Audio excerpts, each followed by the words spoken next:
नमस्कार। आज हम बात करेंगे पवन सिंह अपना ही गाना गाकर पब्लिक को दिल जीतते हैं और भावुक पब्लिक को करते हैं। जी दोस्तों, आज हम बात करेंगे एक बंदा है कि बिहार का है, पवन सिंह का ही गाना पवन सिंह के सामने गाकर पवन सिंह का दिल जीत लिया है और पवन सिंह खुद ही भावुक हो गए। आप लोग देख सकते हैं वीडियो में।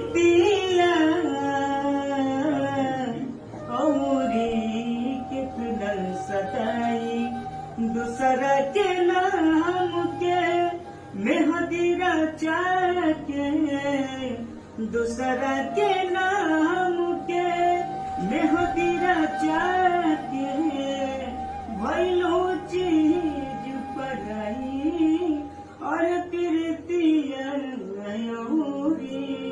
कितना सताई हम ना पाइबो हाथ के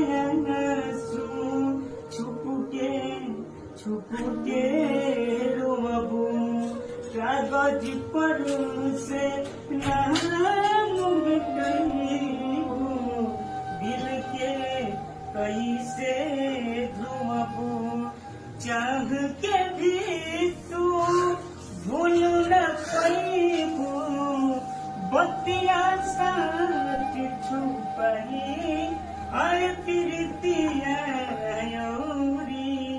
कितना सताई।